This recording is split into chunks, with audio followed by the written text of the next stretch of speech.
The U.S. healthcare system is complex and constantly changing, and nursing practice evolves and changes accordingly. As a nurse, you face major challenges to prevent gaps in healthcare across healthcare settings, so individuals remain healthy in their homes and communities.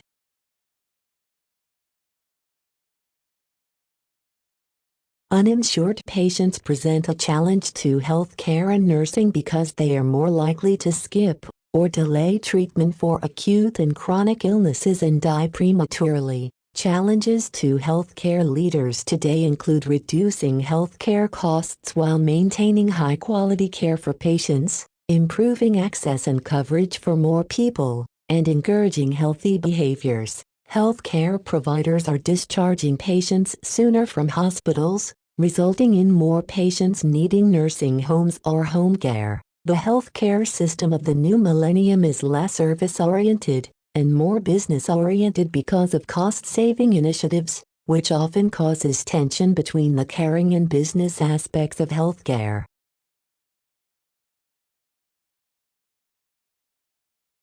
National Priorities Partnership. The Institute of Medicine calls for a healthcare delivery system that is safe, effective, patient-centered, timely, efficient, and equitable. The National Priorities Partnership is a group of 52 organizations from a variety of healthcare disciplines that have joined together to work toward transforming healthcare with the aims of healthy people and healthy communities and better and affordable care. The group set the following national priorities: work with communities to promote wide use of best practice to enable healthy living and well-being, promote the most effective prevention, treatment, and intervention practices for the leading causes of mortality, starting with cardiovascular disease, ensure person and family-centered care, make care safer, promote effective communication and care coordination, make quality care affordable for individuals, families, employers, and governments.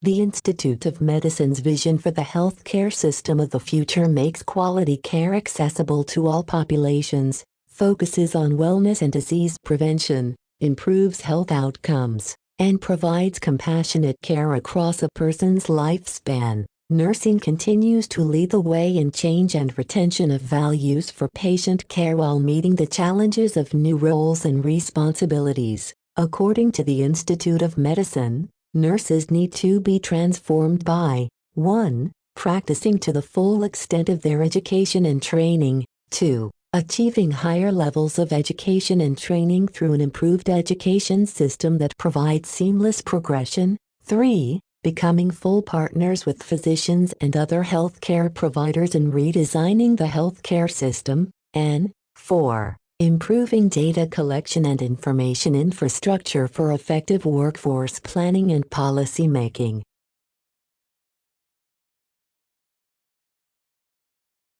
Healthcare regulation and reform. As healthcare costs continue to rise out of control, regulatory and competitive approaches had to be instituted to control healthcare spending. The federal government, the biggest consumer of healthcare, which pays for Medicare and Medicaid, created professional standards review organizations to review the quality, quantity, and cost of hospital care. Medicare-qualified hospitals created physician-supervised utilization review committees to review admissions and identify and eliminate the overuse of diagnostic and treatment services ordered by physicians caring for patients on Medicare.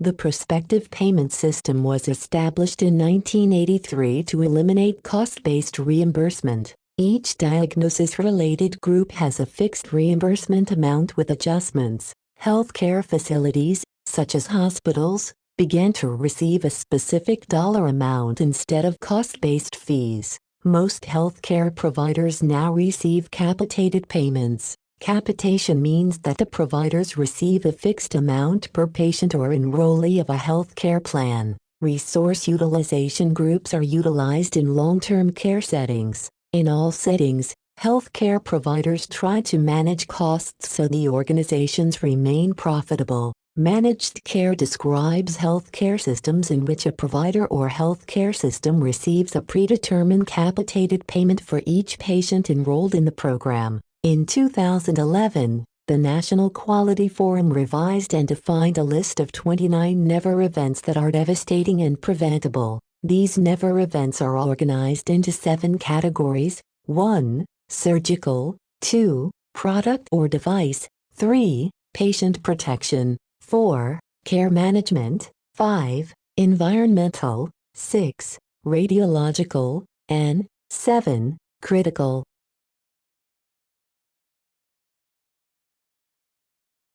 The Patient Protection and Affordable Care Act, passed in 2010, focuses on the major goals of increasing access to healthcare services for all, reducing healthcare costs, and improving healthcare quality. As a professional registered nurse, it will be important for you to understand the basics of healthcare, so you can assist your patients and be an advocate for them. Review Table 2:1, Examples of Healthcare Plans, as a supplement to this PowerPoint.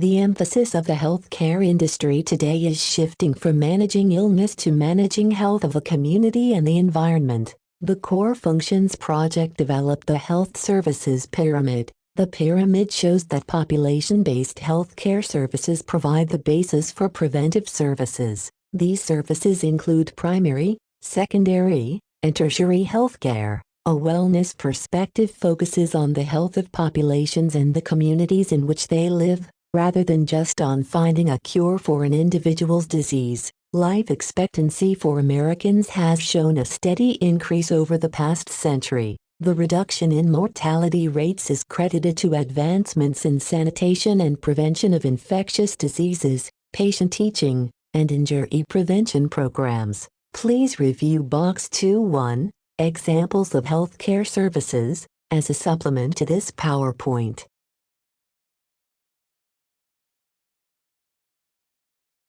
Case study: Amy Sue Riley is a 15-year-old white female of Irish descent. She is a freshman at a Catholic high school. Although her parents are divorced, Amy Sue reports that her family, consisting of 2 brothers that live with their mother, are very close, and that her parents work together to meet all their children's needs. Amy Sue has had asthma since she was 5 years old. She controls her asthma by taking oral medications and by using inhalers as needed. What concerns would you have if you were Amy Sue's school nurse about Amy Sue getting the medical care she needs?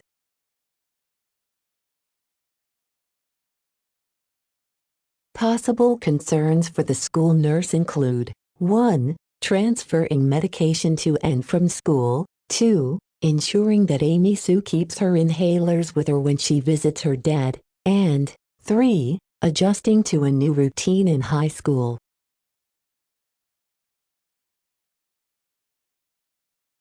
Healthcare settings and services. The U.S. healthcare system has 5 levels of care for which healthcare providers offer services: disease prevention, health promotion, and primary, secondary, and tertiary healthcare. The healthcare settings within each of the levels include preventive, primary, secondary, tertiary, restorative, and continuing. Larger healthcare systems have integrated delivery networks that include a set of providers and services organized to deliver a continuum of care to a population of patients at a capitated cost in a particular setting. Nurses are especially important as patient advocates in maintaining continuity of care throughout the levels of care. Healthcare agencies seek accreditation and certification as a way to demonstrate quality and safety in the delivery of care and to evaluate the performance of the organization.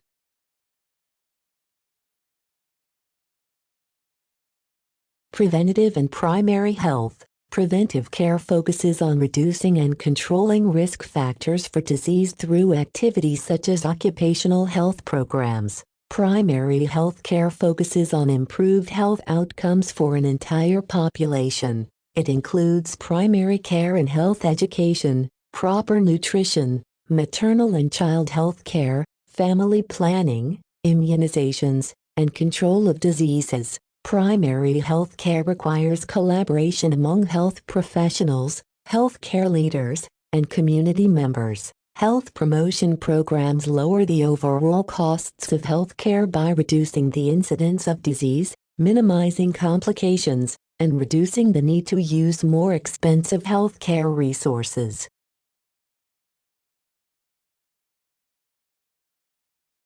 Some examples of primary care include health education, proper nutrition, maternal and child health care, family planning, immunizations, and control of diseases. Please review as a supplement to this PowerPoint, Table 2.2, Preventive and Primary Care Services.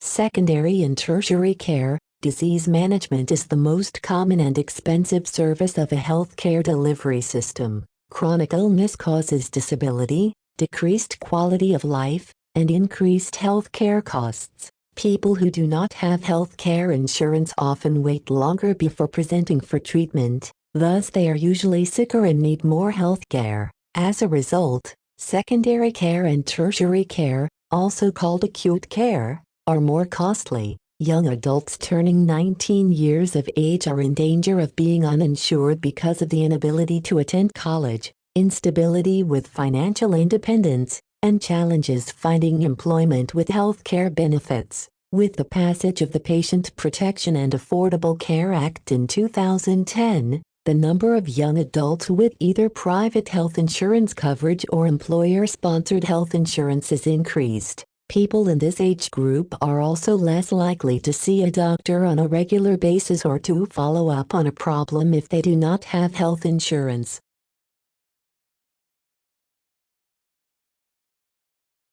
Hospital emergency departments, urgent care centers, critical care units, and inpatient medical surgical units provide secondary and tertiary levels of care. Because of work redesign, more services are available on nursing units, thus minimizing the need to transfer and transport patients across multiple diagnostic and treatment settings. Discharge planning is a centralized, coordinated, multidisciplinary process that ensures that the patient has a plan for continuing care after leaving a healthcare agency. Discharge planning begins upon a patient's admission and continues throughout their stay. An intensive care unit is the most expensive healthcare delivery site because each nurse usually cares for only 1 or 2 patients at a time, and because patients in the ICU require complex treatments and procedures. Patients who suffer emotional and behavioral problems,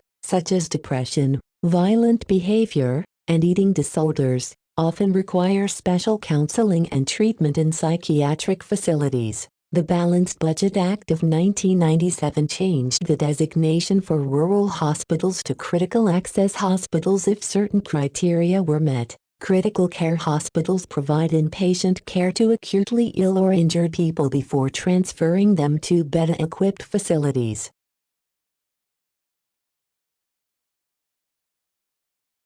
Restorative care, with the emphasis on early discharge from hospitals, patients usually require some level of restorative care. Patients and families are more likely to follow treatment plans and achieve optimal functioning when they are involved in restorative care.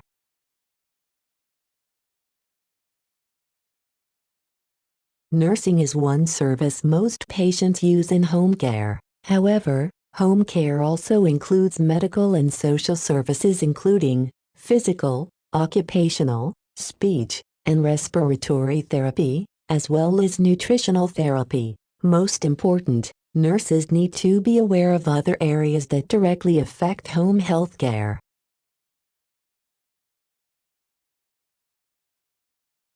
Services commonly provided by home health nurses include wound care, respiratory care, vital signs monitoring, elimination needs, nutrition, rehabilitation, medication administration and education, IV therapy, and laboratory studies. Specific elimination needs include ostomy, skin care, irrigation, insertion of catheters, peritoneal dialysis.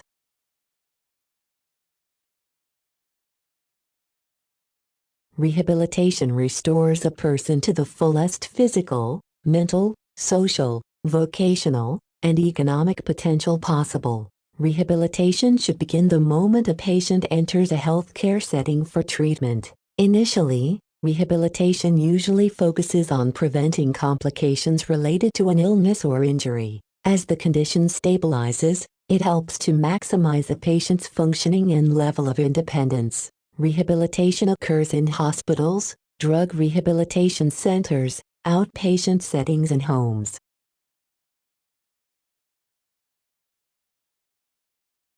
An extended care facility provides intermediate medical, nursing, or custodial care for patients recovering from acute illness or those with chronic illnesses or disabilities. Extended care facilities include intermediate care and skilled nursing facilities. At one point, extended care facilities primarily cared for older adults. However, because hospitals discharge their patients sooner, there is a greater need for intermediate care settings for patients of all ages. An intermediate care or skilled nursing facility offers skilled care from a licensed nursing staff. Patients receive extensive supportive care until they are able to move back into the community or into residential care.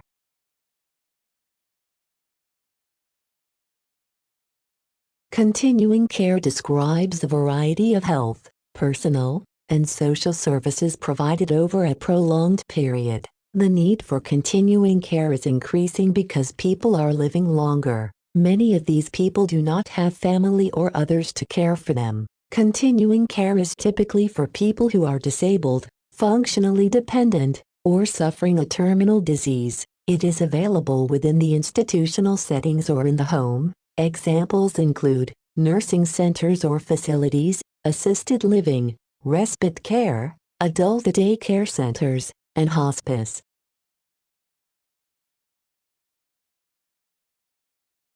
A nursing center is a resident's temporary or permanent home, with surroundings made as home-like as possible. These centers provide 24-hour intermediate and custodial care to residents of any age with chronic or debilitating illnesses. Routine nursing care, rehabilitation, diet, social, recreational, and religious services are typically offered at these facilities. Nursing facilities succeed when they recognize residents as active participants and decision-makers in their care and life in institutional settings. Staff must complete the resident assessment instrument on all residents. The assessment consists of the minimum data set, resident assessment protocols, and utilization guidelines of each state. The collected information provides a national database for nursing facilities so policymakers will better understand the healthcare needs of the long-term care population. The minimum dataset is a rich resource for nurses in determining the best interventions to support the healthcare needs of this growing population.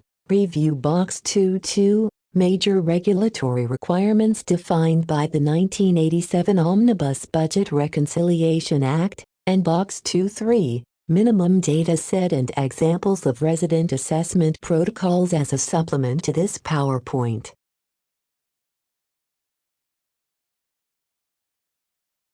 As one of the fastest-growing industries within the United States, assisted living offers privacy, independence, and security. Services in an assisted living facility include laundry, assistance with meals and personal care, 24-hour oversight, and housekeeping. Some facilities provide assistance with medication administration, although nursing care services are not available directly. The national median monthly fee is $3,500 for a private unit. With no government fee caps and little regulation, assisted living is not always an option for individuals with limited financial resources.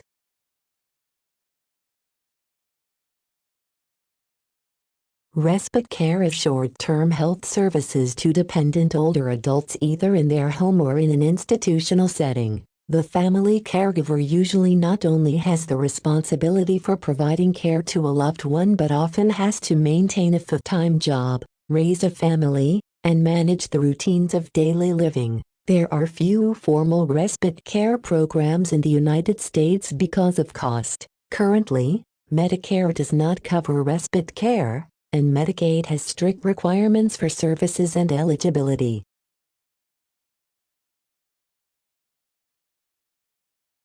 Time for a quick quiz. A patient who needs nursing and rehabilitation following a stroke would most benefit from receiving care at A. Primary care center, B. Restorative care setting, C. Assisted living center, or D. Respite center.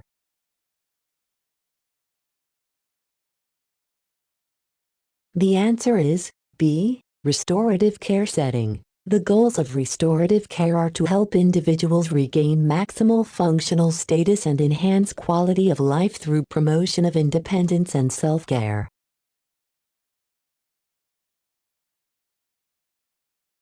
Adult daycare centers provide a variety of health and social services to specific patient populations who live alone or with family in the community. They may be associated with a hospital, nursing home, or may operate independently. Adult daycare centers allow patients to retain more independence by living at home, which reduces costs of healthcare. Nurses working in daycare centers provide continuity between care delivered in the home and that provided by the center.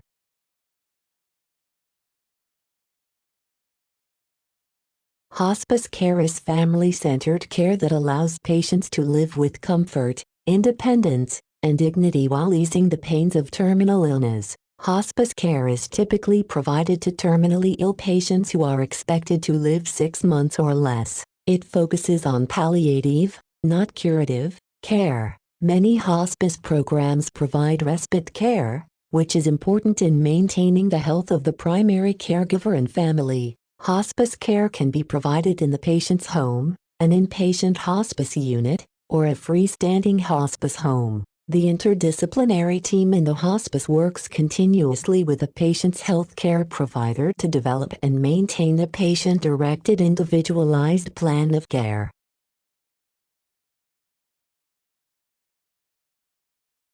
Healthcare reform has stimulated the development of two models focused on coordinating medical care for patients and families. The first, Accountable Care Organizations, or ACOs, were developed to coordinate medical care by primary care and specialty physicians, hospitals, and other healthcare providers, with the goal of providing high-quality coordinated care. An ACO strives to ensure that patients receive the right care at the right time, without duplication of services or incidence of medical errors. Nurses are a key part of the ACO, acting as leaders and care coordinators. The second model of care developed to improve coordination of care is the Patient-Centered Medical Home, or PCMH. The goal of a PCMH is to make care for patients more efficient, effective, continuous, comprehensive, patient-centered, and coordinated. The PCMH uses technology,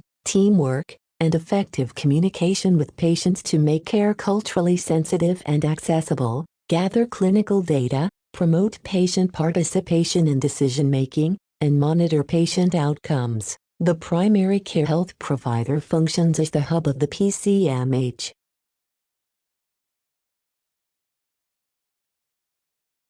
Case study: recently, Amy Sue has had some difficulty breathing, especially during gym class. Corinne is a 45-year-old African-American nurse who recently accepted a job as a school nurse for the 4 Catholic schools in the area. 3 of the schools are grade schools, and 1 is Amy Sue's high school. Before she took this job, Corinne worked at a pediatrician's office. How will Corinne's work experience help her assist Amy Sue to access the healthcare delivery system?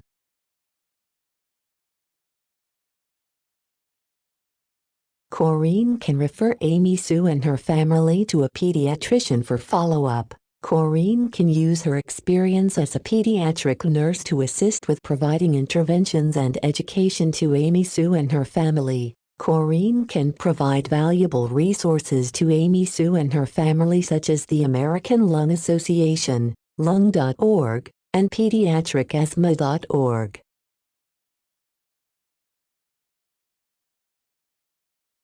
Amy Sue's difficulty managing her asthma is significant for Corinne because Corinne's oldest daughter has asthma. Plus, because of her job in the pediatrician's office, Corinne has had experience with caring for children with asthma and with helping patients access the healthcare delivery system.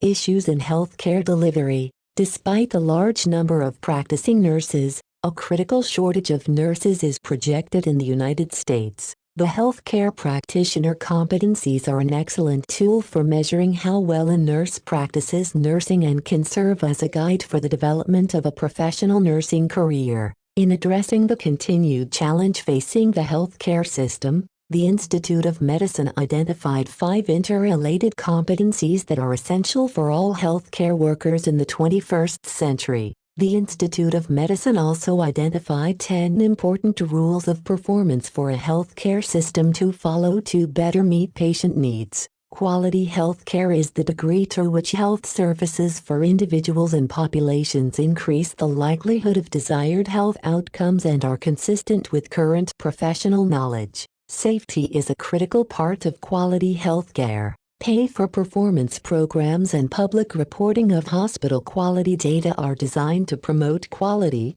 effective, and safe patient care by physicians and healthcare organizations. These programs are quality improvement strategies that reward excellence through financial incentive to motivate change to achieve measurable improvements. Every major healthcare organization measures certain aspects of patient satisfaction. The Hospital Consumer Assessment of Healthcare Providers and Systems, also known as HCAHPS, is a standardized survey developed to measure patient perceptions of their hospital experience, identifying patient and family expectations, knowledge, preferences, cultural beliefs, and values is an important part of patient-centered care. Please review Box 2-4, Institute of Medicine's Competencies for the 21st Century, Box 2-6, Evidence-Based Practice, End-of-Shift Reporting Practices and Patient Satisfaction, and Box 2-5,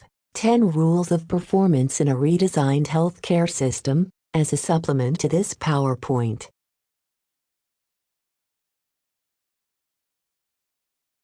The American Nurses Credentialing Center established the Magnet Recognition Program to recognize healthcare organizations that achieve excellence in nursing practice. The revised Magnet model has 5 components that are affected by global issues that are challenging nursing today: transformational leadership, structural empowerment, exemplary professional practice, new knowledge, innovation, and improvements, and empirical quality results. Nursing-sensitive outcomes are patient outcomes and nursing workforce characteristics that are directly related to nursing care, such as changes in patients' symptom experiences, functional status, safety, psychological distress, registered nurse job satisfaction, total nursing hours per patient day, and costs. The American Nurses Association developed the National Database of Nursing Quality Indicators to measure and evaluate nursing-sensitive outcomes with the purpose of improving patient safety and quality care. Quality and safety education for nurses identified informatics as a competency for nurses. Nursing informatics uses information and technology to communicate, manage knowledge, mitigate error, and support decision-making. Nurses gain or use information when they organize, structure, or interpret data. Knowledge develops when nurses combine and identify relationships between different pieces of information. Technological advancements influence where and how nurses provide care to patients and can help nurses improve direct care processes, patient outcomes, and work environments. Technology makes your work easier, but it does not replace nursing judgment. Globalization, the increasing connectedness of the world's economy, culture, and technology, is one of the forces reshaping the healthcare delivery system. Children, women, and older adults are the vulnerable populations most threatened by urbanization. Please review Box 2-8, Nursing Quality Indicators, as a supplement to the PowerPoint.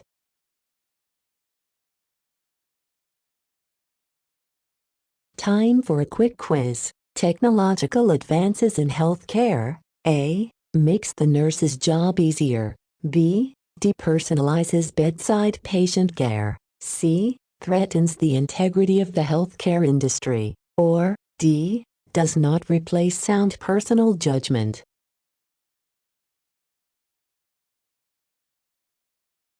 The answer is D. Technology does not replace your critical eye and clinical judgment. In many ways, technology makes your work easier, but it does not replace nursing judgment. For example, it is your responsibility when managing a patient's IV therapy to monitor the infusion to be sure that it infuses on time and without complications. An electronic infusion device provides a constant rate of infusion, but you need to be sure that you calculate the rate correctly.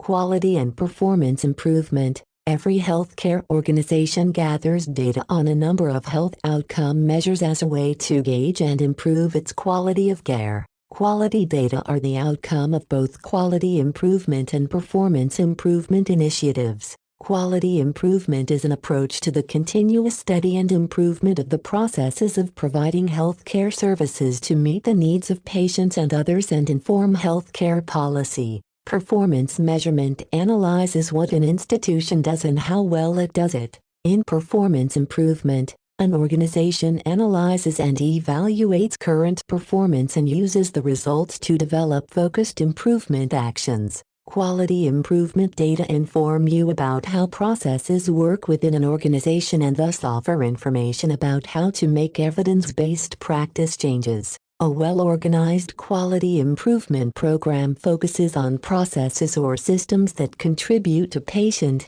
staff, or system outcomes. The quality improvement process begins at the staff level, where problems are defined by the staff. Unit quality improvement committees review activities or services considered to be most important in providing quality care to patients. To identify the greatest opportunity for improving quality, the committees consider activities that are high volume, high risk, and problem areas. Once a committee defines the problem, it applies a formal model for exploring and resolving quality concerns. There are many models for quality improvement and performance improvement, including Patient Self-Determination Act, Six Sigma or Lean, and Rapid Improvement Event. Once a quality improvement committee makes a practice change, it is important to communicate results to staff. Revision of policies and procedures, modification of standards of care, and implementation of new support services are examples of ways an organization responds.